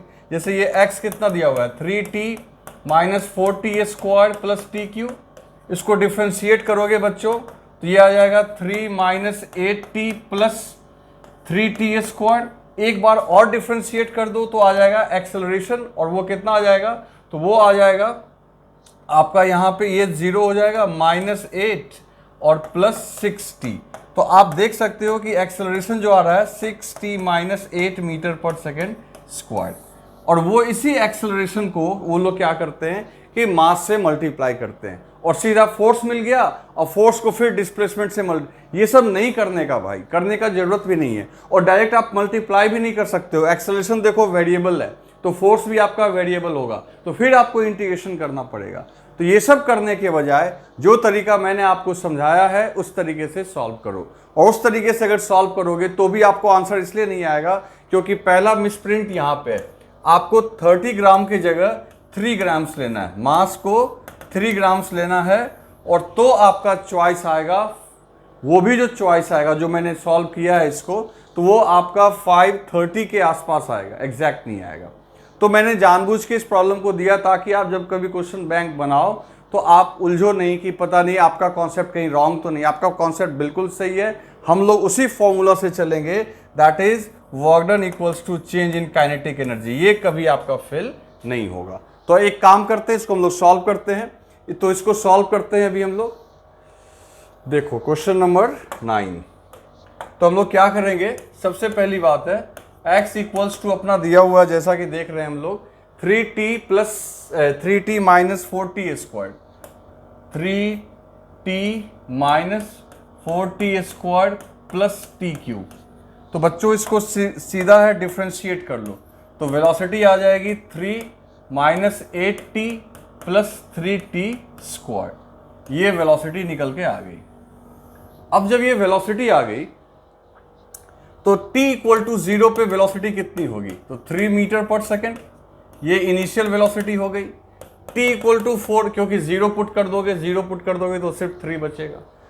t = 4 सेकेंड्स पे कितना होगा, तो बच्चों 4 पुट करोगे तो 4 × 8 -32 एंड 4 का स्क्वायर हो जाएगा 16 × 3 48, 48 + 3 51, और 51 में से 32 अगर आप सब्ट्रैक्ट करोगे तो ये 19 आ जाएगा। ओके, 19 मीटर पर सेकेंड। क्लियर है बच्चों?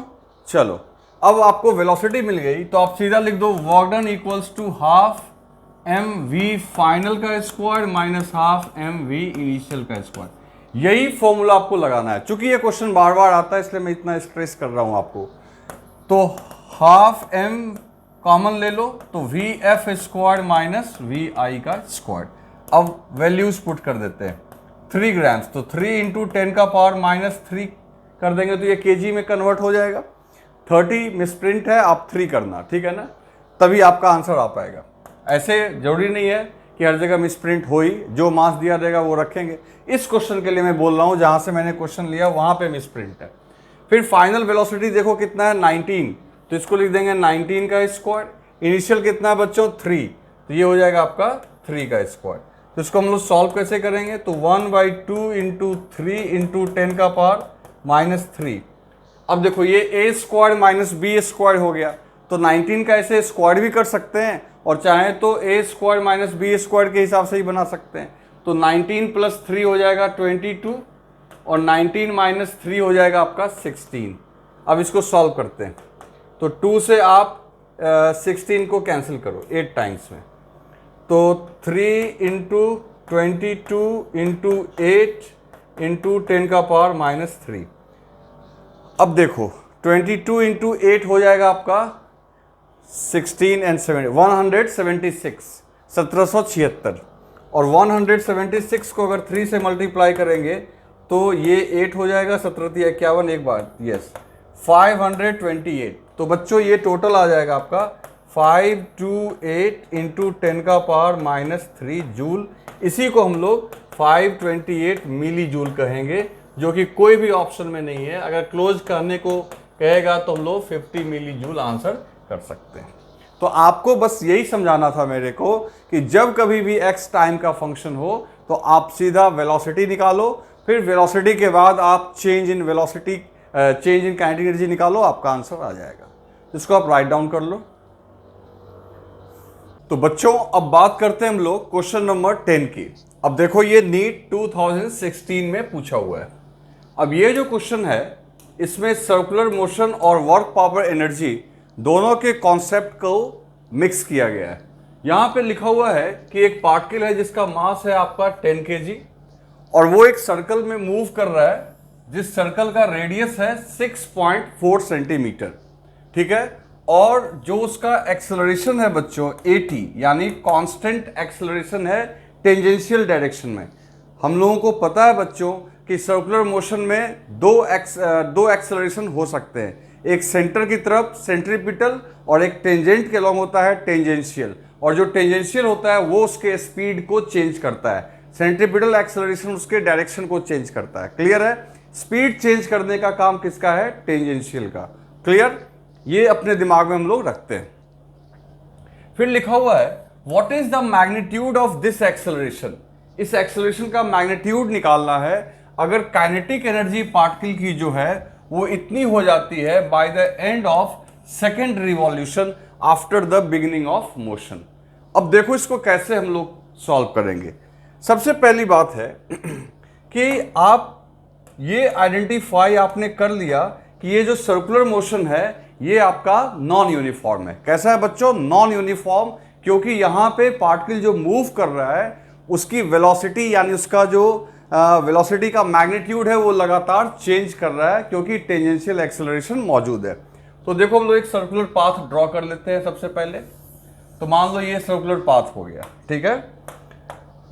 अब इसमें जब पार्टिकल यहां से मान लो मूव करना शुरू कर रहा है, यहां से मूव कर रहा है, स्टार्ट हुआ, इनिशियल वेलोसिटी जो है इसकी भले 0 है लेकिन इसके पास क्या है बच्चों? एक्सेलरेशन है जिसका नाम है टेंजेंशियल एक्सेलरेशन, दैट इज 80। तो ये 80 इसके स्पीड को बढ़ाता जाएगा। किसी समय मान लो जब ये चलता हुआ यहां पहुंच चुका है तो देखो इस पे कौन कौन सा एक्सेलरेशन है। एक आपका टेंजेंशियल डायरेक्शन में होगा 80 और एक सेंटर की ओर होगा बच्चों AC, ठीक है। जो सेंटर की ओर होगा वो वेलोसिटी के ऊपर परपेंडिकुलर है ना। AC जो है ये आपका वेलोसिटी के ऊपर क्या है? परपेंडिकुलर। लेकिन जो 80 है वो आपका पैरेलल है किसके? वेलोसिटी के। क्लियर है? अच्छा एक बात और, जो यहां पे बच्चों AC है, दिस AC ये कौन पैदा कर रहा होगा? FC यानी FC यानी सेंट्रीपिटल फोर्स। और इस 80 को कौन प्रोड्यूस कर रहा होगा बच्चों? 80 को प्रोड्यूस कर रहा होगा FT। तो यानी कि इस बॉडी पे दो फोर्स लग रहे होंगे, एक टेंजेंट के लॉन्ग जिसका नाम होगा FT और दूसरा होगा FC। अब वर्क डन बाय FC, ये सब एक्स्ट्रा चीजें मैं आपको बता रहा हूं। वर्क डन बाय FC 0 होगा, हमेशा 0 होगा, यानी सेंट्रीपिटल फोर्स वर्क नहीं करेगा क्योंकि वो सेंटर की तरफ लगेगा, यानी इधर लगेगा FC और FT हमेशा किधर लगेगा? टेंजेंट के लॉन्ग। तो बच्चों ये वर्क नहीं कर पाएगा क्योंकि ये परपेंडिकुलर डायरेक्शन में लग रहा है। तो जो भी वर्क डन होगा यानी ये जो है ये आपका नॉन जीरो वर्क करेगा। क्लियर? आ रही है बात समझ में? इसका मतलब ये हुआ कि जो पार्टिकल आपका इनिशियली रेस्ट में था वो लगातार अगर स्पीड गेन कर रहा है यानी उसकी काइनेटिक एनर्जी बढ़ रही है, तो किसकी वजह से? इस सेंट्रीपिटल फोर्स की वजह से नहीं, बल्कि टेंजेंशियल फोर्स की वजह से।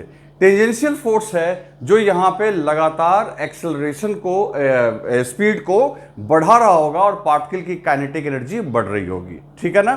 तो अब यहां से एक बात अपने को याद करके हमेशा चलना है कि सर्कुलर मोशन में सेंट्रीपिटल फोर्स वर्क डन नहीं करता है। सर्कुलर मोशन में वर्क डन कौन करता है? टेंजेंशियल फोर्स, और उसी के वर्क के वजह से यहां काइनेटिक एनर्जी बढ़ रही है। अब देखो इसमें क्या लिखा हुआ है कि 2 राउंड के बाद, आफ्टर सेकेंड रिवॉल्यूशन, तो 2 राउंड घूमने के बाद उसकी जो काइनेटिक एनर्जी है ये हो जा रही है, दैट इज 8 × 10⁻⁴। तो इसका मतलब ये हुआ बच्चों कि अगर हम लोग यहां पे लिखना चाहें from work energy theorem,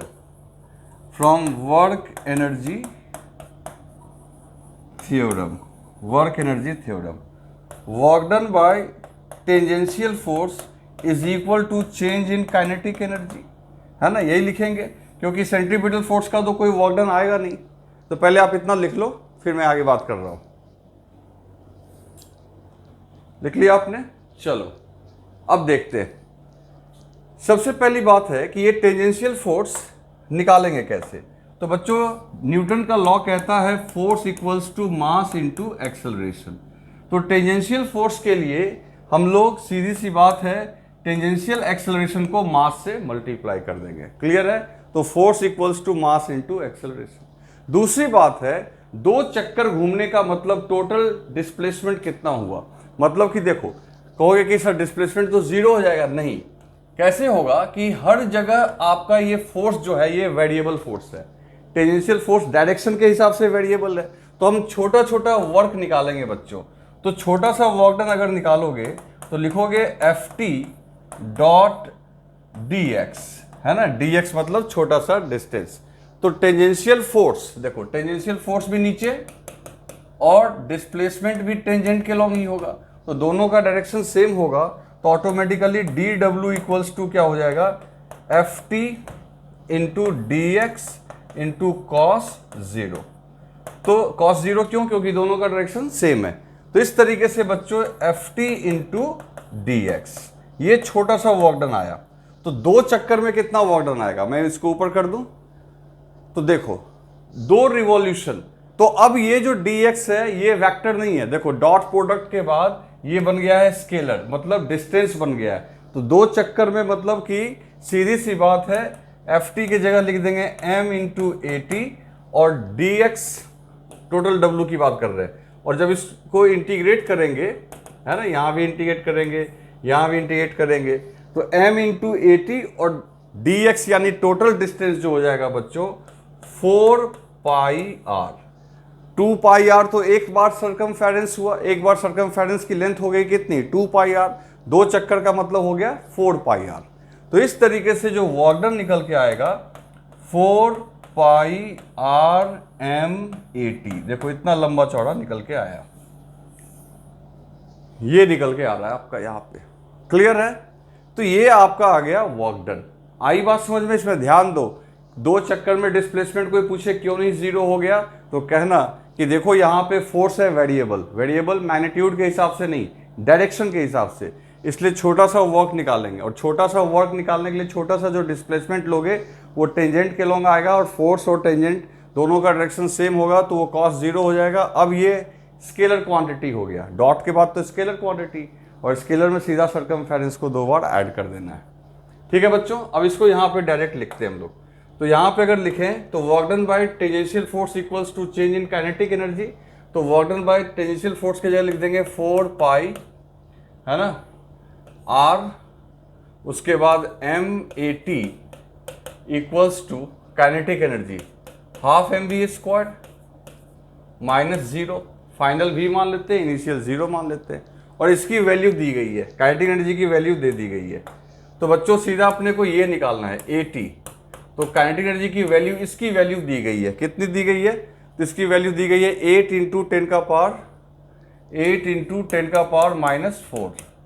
okay, आ रही है बात समझ में? और नीचे में क्या लिखेंगे हम लोग, यहाँ पे 4 पाई की जगह लिख दो 22/7, आर के जगह रेडियस कितना है बच्चों, तो रेडियस है 6.4 सेंटीमीटर। इसको भी मीटर में कन्वर्ट करना पड़ेगा, तो इसको 6.4 इंटू 10 का पावर माइनस 2। ओके, फिर मास कितना दिया हुआ है, ये रेडियस हो गया, ठीक है। मास दिया हुआ है आपका 10 ग्राम्स, तो 10 ग्राम्स तो 10 इंटू 10 का पावर माइनस 3, ये केजी में आएगा। ठीक है, अब यहाँ पे कुछ कैंसिल वगैरह करते हैं। सबसे पहले देखो 4 से आप 8 को काट दो 2 टाइम्स, 7 को ऊपर भेज दो, तो 7 को ऊपर भेज दोगे तो 14/22 इंटू 6.4, और बाकी अब 0 को एडजस्ट करते हैं बच्चों। तो देखो नीचे में कितना है, ऊपर में आपका है 10 का पावर माइनस 4, है ना, और नीचे में कितना है 10 का पावर माइनस 5, और ये 10 से बिल्कुल सही है, तो मैच कर गया, एकदम अच्छे से मैच कर गया।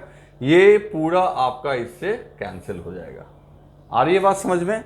10 का पावर माइनस 4 और ये भी 10 का पावर माइनस 4 ही है। तो कैलकुलेशन बहुत मुश्किल तो है, लेकिन दिमाग लगाओगे तो आराम से हो जाएगा। तो देखो कितना छोटा हो गया, 7 ऊपर चला गया, इसको लिख सकते हैं 7/8 11, 7/11 इंटू 6.4। क्लियर। अब इसको देखो, अब ये ऊपर में 7 है और नीचे कितना हो गया, ये इसको अगर मल्टीप्लाई करो तो इसको अगर मल्टीप्लाई करोगे तो ये बच्चों आ जाएगा 11 को 6 से मल्टीप्लाई करेंगे 66, अब 0.4 से करेंगे तो 4.4, ये आ जाएगा 70.4, जो कि अप्रॉक्सीमेटली 7/70 दैट इज 1/10, और ये आ जाएगा 0.1 मीटर पर सेकेंड स्क्वायर। तो देखो ये कितना बढ़िया क्वेश्चन पूछा हुआ था, इसमें कितनी सारी चीजें आपको जानने को मिला। इवन कैलकुलेशन भी आप बहुत देखने में टफ लग रहा था, लेकिन वो आसान है। तो हम लोग यहाँ पे बहुत आराम से आंसर कर देंगे 1। चॉइस भी बहुत क्लोज है, इसलिए आपको सॉल्व वहां पे करना होगा। तो इसको राइट डाउन कर लो। बच्चों अब बात करते हैं हम लोग क्वेश्चन नंबर 11 की। तो देखो ये आपका नीट 2015 में पूछा हुआ है।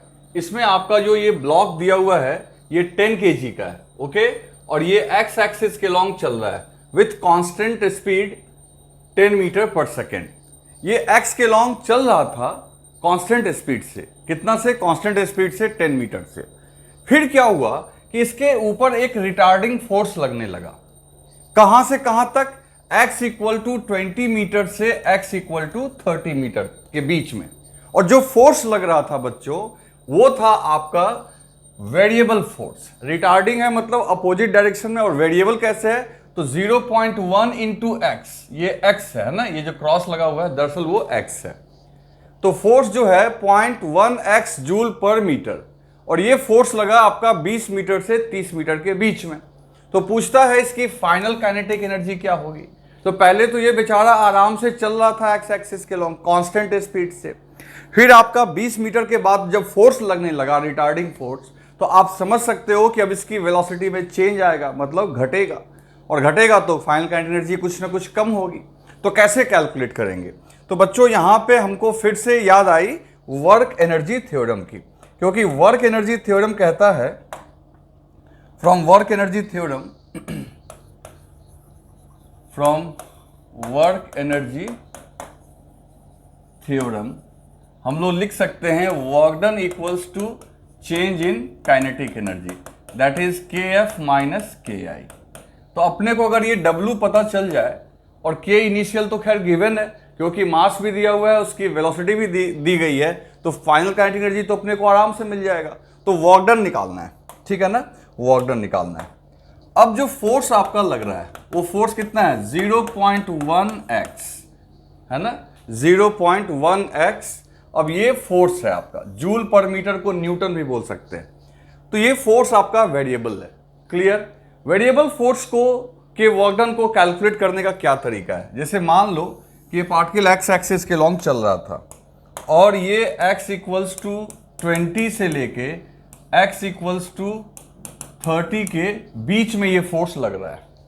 तो मान लो किसी समय बीच में जब ये पार्टिकल जा रहा होगा 20 और 30 के बीच में, किसी इंटरमीडिएट पोजीशन के बारे में सोचो, तो फोर्स डेफिनेटली आपका अपोजिट डायरेक्शन में लग रहा होगा, और उस दौरान एक छोटा सा डिस्प्लेसमेंट के लिए, जो कि dx आगे, डिस्प्लेसमेंट आगे, फोर्स पीछे, इस dx के दौरान एक स्मॉल वर्क कैलकुलेट कर लो, दैट इज dw।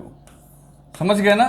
तो जब भी वेरिएबल फोर्स होता है बच्चों, तो उसमें हम लोग छोटा सा डिस्प्लेसमेंट कंसीडर करके वर्क डन निकालते हैं। ताकि ऐसा इसलिए करते हैं, जो मैंने आपको क्लास में पहले बता भी रखा है, कि जो डिस्प्लेसमेंट के दौरान आप फोर्स को कांस्टेंट मान सकते हो, इसलिए हम लोग छोटा। फिर प्रॉपर लिमिट के साथ, लिमिट कहां से कहां रखेंगे, x इक्वल टू 20 से x इक्वल टू 30 तक, फिर इंटीग्रेट कर लेंगे।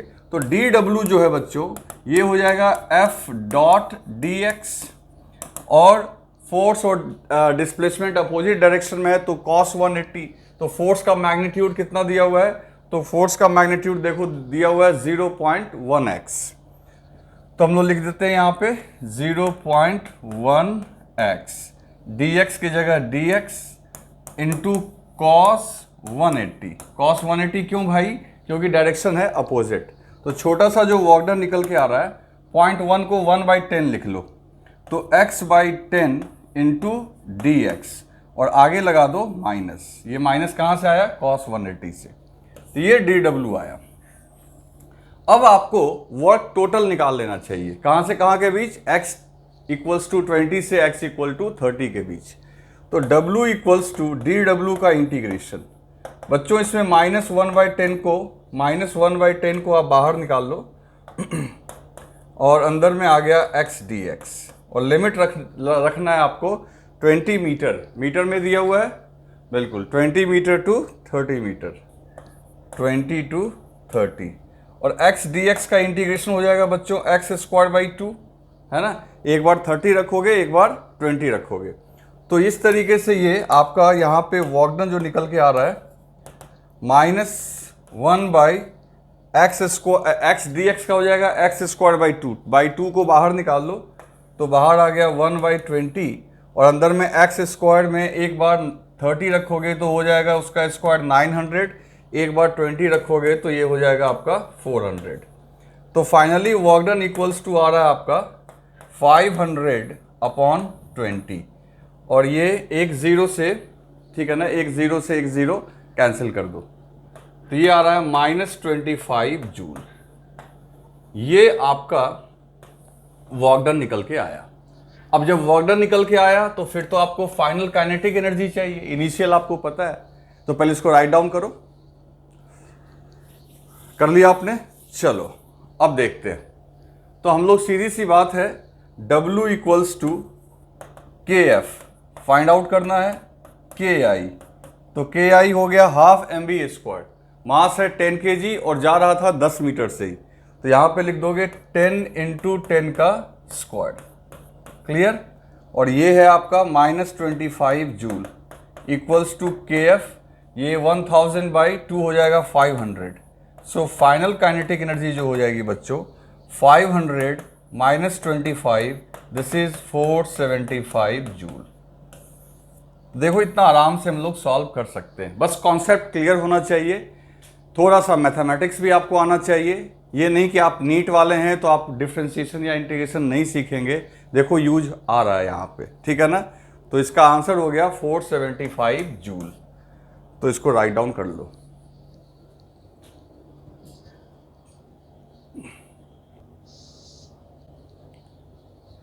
अब बच्चों बात करते हैं क्वेश्चन नंबर 12 की। ये क्वेश्चन देखो थोड़ा दिमाग लगाना है इसमें, ये AIPMT 2013 में पूछा है और ये जेई मेन में भी आया हुआ है। इसमें क्या बोल क्या रहा है कि एक पार्टिकल है जिसकी टोटल एनर्जी, ध्यान से देखना ये क्या लिखा हुआ है, टोटल एनर्जी। अब टोटल एनर्जी का मतलब ऑब्वियस है कि ये काइनेटिक एनर्जी और पोटेंशियल एनर्जी के सम की बात कर रहा है, ये दोनों मिलके कितना है, E। तो मान लेते हैं काइनेटिक एनर्जी को U बोल रहा है तो U मान लेते हैं, काइनेटिक एनर्जी के लिए K रखो और पोटेंशियल के लिए U लिख दो, ठीक है। इन दोनों का सम आप जानते हो इसके बराबर होता है। अब जब गौर करना कि लिखा हुआ है motion of the particle is restricted to the region where U axis. अब इसका क्या मतलब हुआ, देखो जब ये कोई पार्टिकल के लिए आपका इक्वेशन, जब किसी पार्टिकल के लिए आप एनर्जी इस तरीके से दे रहे हो और पार्टिकल एक सर्टेन एरिया में आपका मूव कर रहा है, तो मूव कर रहा है तो इसका मतलब है कि कहीं एक जगह तक जा रहा है, फिर वहां के बाद रुक जा रहा है, फिर वापस आ रहा है। जैसे कि देखो स्प्रिंग ब्लॉक में ही देखो, स्प्रिंग को खींच देते हैं तो क्या होता है, ब्लॉक सर्टेन दूरी तक जाता है जहां सारी काइनेटिक पोटेंशियल में कन्वर्ट हो जाती है, फिर वापस आके सारी पोटेंशियल फिर काइनेटिक में, है ना। स्प्रिंग ब्लॉक सिस्टम जो है इस तरीके से ऑसिलेट करता है, तो बीच में प्योर काइनेटिक एनर्जी होती है, फिर जैसे जैसे आगे बढ़ेगा तो पोटेंशियल जो काइनेटिक है वो पोटेंशियल में कन्वर्ट होता हुआ चला जाएगा। जब ये एक्सट्रीम पे पहुंच जाएगा तो वहां पे सारी काइनेटिक जीरो हो जाएगी, पोटेंशियल मैक्सिमम, फिर ये जब वापस आएगा तो वो पोटेंशियल किस में कन्वर्ट हो जाएगा, काइनेटिक। मतलब इस तरीके से एक रीजन में वो घूमता रहता है। लेकिन अब सवाल ये है कि कहां तक जा सकता है, तो बच्चों ये वहीं तक जा सकता है जब तक कि काइनेटिक एनर्जी जीरो हो जाए। उस जगह कहां तक जाएगा जहां काइनेटिक एनर्जी या तो जीरो हो या उस जगह पे काइनेटिक एनर्जी की वैल्यू जीरो से बड़ा हो। यानी ये पार्टिकल उस जगह तक जा सकता है बच्चों जहां तक जो काइनेटिक एनर्जी है वो कम से कम जीरो हो जाए, मतलब रुक जाए, या उससे ज्यादा हो। तो सीधी सी बात है, हम लोग यहाँ पे कैसे लिखेंगे, हम लोग लिखेंगे कि kinetic energy should be greater और इक्वल टू 0, ऐसे लिख सकते हैं। और फिर तुम ये भी जानते हो कि kinetic energy plus potential energy के सम को हम लोग क्या बोलते हैं, टोटल एनर्जी। तो यहां से K बराबर आप क्या लिख सकते हो, E माइनस यू को उधर भेज दो। तो ठीक यहां पे K की जगह क्या लिख दोगे, E minus you should be greater और इक्वल टू 0। और अगर U उधर चला गया बच्चों, तो जो टोटल एनर्जी है E, वो U के, अगर इसको इधर भेज दें तो टोटल एनर्जी U से बड़ा या उसके बराबर होना चाहिए, ठीक है ना। तो इसका मतलब ये हुआ, बात समझ में आ रही, ये कैसे लिखे हम लोग, क्योंकि ये पार्टिकल को चलते रहने के लिए ये उस जगह तक जा सकता है या चलता जब तक कि काइनेटिक एनर्जी 0 से बड़ी हो या कम से कम 0 के बराबर हो जाए, मतलब उस पॉइंट पे जाके रुक गया। सिंपल सा ये आर्ग्यूमेंट है। अब बस इसमें हमने इसको पुट कर दिया तो हमें ये रिलेशन मिल गया। ये जो ब्रैकेट में x देख रहे हो ना, उसका मतलब ये है कि जो पोटेंशियल एनर्जी है वो x का फंक्शन है। जानते ही हो पोटेंशियल एनर्जी बॉडी के पोजीशन का फंक्शन होता है। तो इसमें से जो चॉइस इसको सेटिस्फाई करेगा वो अपना आंसर है। तो वो है अपना फोर्थ में देखो ux से E जस्ट बड़ा है। तो इसमें यही दिमाग लगाना था। तो आप इसको ध्यान में रखना, आगे अगर कोई पूछेगा, कहीं पूछ आएगा तो आप ऐसे इसको आंसर कर दोगे। अब बच्चों बात करते हैं हम लोग क्वेश्चन नंबर 13 की। तो क्वेश्चन नंबर 13 में आप देख सकते हो यहाँ पे लिखा हुआ है कि the potential energy of A system increase if work is done. अब देखो ये एक सिंपल कॉन्सेप्चुअल क्वेश्चन है, यहाँ पे कोई आपको जो है न्यूमेरिकल नहीं है, बल्कि आपको कॉन्सेप्ट लगाना है। ये AIPMT 2011 में पूछा है। तो अपने को सबसे पहले फॉर्मूला पता होना चाहिए। अब वो फॉर्मूला मैं यहां लिखता हूं। फॉर्मूला अपने को ये बताया गया है कि डेल्टा U बराबर माइनस WC। अब ये डेल्टा U क्या है, तो आपको पता है कि ये डेल्टा U जो है ये है चेंज इन पोटेंशियल एनर्जी, है ना, चेंज इन पोटेंशियल एनर्जी। और WC है work done by conservative force, ठीक है। अब ये माइनस साइन फॉर्मूला से, यहां पे पोटेंशियल एनर्जी को चेंज करने की बात नहीं की जा रही है, बल्कि उसको और ज्यादा स्पेसिफिक लिखा हुआ है कि चेंज करने के बजाय आप क्या कर रहे हो, इंक्रीज कर रहे हो। और कोई चीज इंक्रीज तभी होगा जब डेल्टा U क्या आएगा आपका पॉजिटिव, तभी आप बोल सकते हो फाइनल ग्रेटर होगा किससे, इनिशियल से। और आपका LHS पॉजिटिव तभी होगा जब RHS पॉजिटिव होगा, और RHS में ये माइनस तो आपका इक्वेशन में ही है। तो इसका मतलब है कि WC को आपको होना पड़ेगा नेगेटिव। तो नेगेटिव तब जाके पॉजिटिव। तो इसके लिए इसके लिए डेल्टा U को पॉजिटिव होने के लिए WC को नेगेटिव होना पड़ेगा, यानी कि कंजर्वेटिव फोर्स के खिलाफ, उसके अगेंस्ट वर्क करना पड़ेगा। जैसे कि देखो आप इसको मैं एक बहुत बढ़िया एग्जांपल लेता हूं। एक ब्लॉक है जो जमीन पे रखा हुआ है, जब आप इसको ऊपर की ओर ले जा रहे होते हो तो आप एक्सटर्नल फोर्स यानी सिस्टम ऊपर जा रहा होता है और mg लग रहा होता है नीचे, तो mg का वर्क डन होता है यहां नेगेटिव, और आप बोलते हो ना कि पोटेंशियल एनर्जी इसकी बढ़ रही है। तो इसका मतलब है कि जो आपका कंजर्वेटिव फोर्स है उसके अगेंस्ट आप वर्क कर रहे हो, तभी उसकी एनर्जी बढ़ती है ना। आते समय तो mg के अगेंस्ट नहीं, mg ने ही वर्क किया तो फिर तो वो एनर्जी घट जाएगी, समझ गए ना। तो इसका मतलब है कि आपको कंजर्वेटिव के अगेंस्ट वर्क करना पड़ेगा, तब जाके वो एनर्जी उसमें स्टोर, आपका वर्क डन पोटेंशियल के फॉर्म में स्टोर हो जाएगा और बॉडी की पोटेंशियल एनर्जी बढ़ जाएगी। यही चीज आप स्प्रिंग ब्लॉक में भी देख सकते हो। स्प्रिंग ब्लॉक में अगर मान लो नेचुरल पोजीशन पे आपका ब्लॉक है, नेचुरल पोजीशन मतलब जहां पे स्प्रिंग आपका रिलैक्स्ड है। अब अगर स्प्रिंग को खींच के आगे ले जाओगे तो आगे ले जाओगे और स्प्रिंग पे फोर्स किधर लगेगा, पीछे, तो ऑटोमेटिकली आपका फोर्स लग रहा है आगे, बॉडी आगे जा रही है, और वो किसके अगेंस्ट वर्क कर रहा है, तो स्प्रिंग फोर्स जो कि कंजर्वेटिव फोर्स है। तो बच्चों इसका आंसर जो होगा वो होगा third, by the system against the, sorry third नहीं, ये नहीं, ये तो गलत हो गया क्योंकि ये क्या लिखा हुआ है, नॉन कंजर्वेटिव, तो ये रॉन्ग हो गया। फिर ये भी नॉन कंजर्वेटिव है, ये भी रॉन्ग हो गया। फिर लिखा हुआ है by the system against the conservative. अब देखो upon the system by conservative, तो इन दोनों में अधिकांश जगह आप देखोगे ना फोर्थ आंसर दे देता है, कहीं कहीं गलत। आंसर देना चाहिए अगेंस्ट ए कंजर्वेटिव फोर्स। सेकेंड इसका आंसर हो गया, थर्ड भी रॉन्ग है, फोर्थ भी रॉन्ग है और वन भी रॉन्ग है।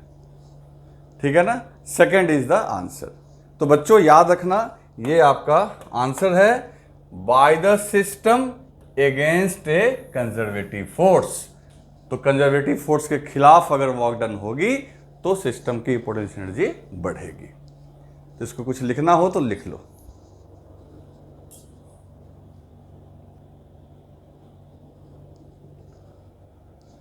अब बच्चों बात करते हैं हम लोग क्वेश्चन नंबर 14 की। ठीक है ना, बहुत बढ़िया क्वेश्चन है ये, AIPMT 2009 में आया है। देखो इसमें क्या बोल रहा है, इसमें बोल क्या रहा है, इसमें बोल रहा है कि एक इंजन है जो पंप कर रहा है वाटर कॉन्टिन्यूअसली। आपने देखा होगा पंपिंग सेट या आपके घर में जो मोटर लगा होगा वाटर का पंप, वो क्या करता है, वाटर को ग्राउंड से खींच के और एक सर्टेन वेलोसिटी के साथ थ्रो कर देता है। तो इसमें पंप जो है, जो वाटर आपका रेस्ट में है, उस वाटर को इसने कुछ वेलोसिटी दे दी। तो बताओ पंप ने वर्क किया कि नहीं किया? बिल्कुल किया, क्योंकि वर्क एनर्जी थ्योरम कहता है कि अगर कोई बॉडी अगर आपका रेस्ट में है और उसको आप एनर्जी दे रहे हो, means you are doing some work. और अगर आप वर्क कर रहे हो तो इसका मतलब है कि आपके रेट ऑफ वर्क को हम लोग क्या बोल देंगे, पावर। पावर का क्या डेफिनेशन है, power is the rate of work done, है ना। तो रेट ऑफ वर्क डन की बात चल रही है।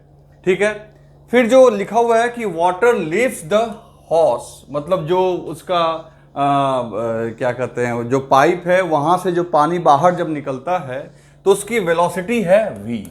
ठीक है, और m is the mass per unit length. अब देखो पाइप से जो वाटर निकलेगा तो वाटर तो लीनियर फॉर्म में ही निकलेगा, है ना। अगर आप आगे में उसको जाने का रास्ता बना दिए हो पाइप के आकार का, तो उसी आकार में वाटर आगे जाता रहेगा। तो लिख रहा है कि पर यूनिट लेंथ, यानी अगर आप SI यूनिट लेते हो तो मान के चलो कि 1 मीटर लंबा पानी, लंबा पानी का मतलब समझ गए, जैसे कि पानी जब निकलेगी तो पानी की धार जब 1 मीटर लंबी निकलेगी तो पर मीटर यानी यूनिट लेंथ का जो मास है वो कितना है, m। क्लियर? चलो फिर कहता है what is the rate at which kinetic energy is imparted. अब रेट ऑफ काइनेटिक एनर्जी, तो बच्चों रेट ऑफ काइनेटिक एनर्जी सीधी सी बात है, जो काइनेटिक एनर्जी पहले वो रेस्ट में था, है ना, तो आपको निकालना है delta K by delta T, change in kinetic energy upon total time taken. और चेंज इन काइनेटिक एनर्जी को क्या लिख सकते हो आप, लिख सकते हो W, change in kinetic energy क्या होता है, वर्क डन, और डिवाइडेड बाई टोटल टाइम। इसका मतलब अल्टीमेटली आपको क्या निकालना है, P, पावर निकालना है। Power equals to work done by change in total time taken, और वर्क के जगह लिख सकते हैं चेंज इन काइनेटिक एनर्जी। और चूंकि इनिशियल काइनेटिक एनर्जी आपका 0 है, तो जो फाइनल होगा तो फाइनल माइनस 0, तो फाइनल काइनेटिक एनर्जी ही चेंज का रोल प्ले करेगा। तो इतना कुछ दिमाग आपको यहाँ पे लगाना है। तो इसको सॉल्व कैसे करेंगे, तो देखो सिंपल सी बात, सबसे पहली बात कि आप यहाँ पे ये पाइप बना दो उस मोटर से निकलने वाले पानी के लिए है आपका। मान लेते हैं T टाइम तक हमने ऑब्जर्व किया, ठीक है ना। तो T टाइम में जब ये वाटर यहां से निकला होगा, वाटर का पहला मॉलिक्यूल, तो वो v वेलोसिटी से निकला होगा, जैसा कि लिखा होगा वो v वेलोसिटी दे देता है। तो T टाइम में ये कितना दूर तक चला जाएगा, तो इसका मतलब है ये x डिस्टेंस तक गया। कितना डिस्टेंस तक गया बच्चों, x डिस्टेंस तक। तो x इक्वल्स टू हो जाएगा v into T. x equals to क्या हो जाएगा, v इंटू टी। तो इसका मतलब है कि x डिस्टेंस तक वाटर गया। अब इस वाटर का मास कितना होगा, जो क्योंकि ये मॉलिक्यूल यहां गया तो बाकी मॉलिक्यूल्स भी पीछे पीछे सबके होंगे, तो यहां से यहां तक पानी निकला, इतना लंबा पानी निकला, कितने टाइम में, T टाइम में। और इसकी लंबाई कितनी हुई, x। इसका मास कितना होगा? तो जैसा कि हम लोग को लिखा हुआ है कि m जो है this is mass per unit length, है ना। यूनिट लेंथ का मास कितना है? m। क्लियर है? यानी कि आप बोल सकते हो कि 1 लेंथ में m मास, तो इसमें इतना में कितना, x में कितना, तो सीधा हो जाएगा m इंटू एक्स, है ना। 1 लेंथ में m मास, 1 मीटर में m मास, तो x मीटर में कितना, mx। तो ये जो वाटर निकला, इस वाटर का मास है, इसका मास हो गया m इंटू एक्स। कितना सिंपल है। अब देखो, अब आपको क्या निकालना था? पावर। तो power equals to work done upon total time taken. Work done की जगह लिख सकते हो change in kinetic energy upon time taken, और चेंज इन काइनेटिक एनर्जी लिख सकते हो kf minus ki upon time taken. तो टाइम कितना ले रहे हैं? t, तो नीचे t लिख देते हैं। और ki की जगह आप क्या लिख दोगे बच्चों? बहुत बढ़िया क्वेश्चन है ये। ki की जगह आप क्या लिखोगे? 0, क्योंकि इनिशियली जहां से वो पानी ला रहा, पानी तो रेस्ट में था। तो देखो पावर इक्वल्स टू, अब फाइनल काइनेटिक एनर्जी कितनी होगी? तो हाफ, और वाटर का मास टोटल कितना हो गया? तो m इंटू एक्स, और वाटर को वेलोसिटी क्या मिल रही है? v। पहले ये रेस्ट में था, वेलोसिटी जब वो पाइप से बाहर निकल रहा है तो v, और डिवाइडेड बाई, पूरे को डिवाइड करो t से। अब वैल्यूज पुट कर दो। x की जगह क्या लिख सकते हो? v into T.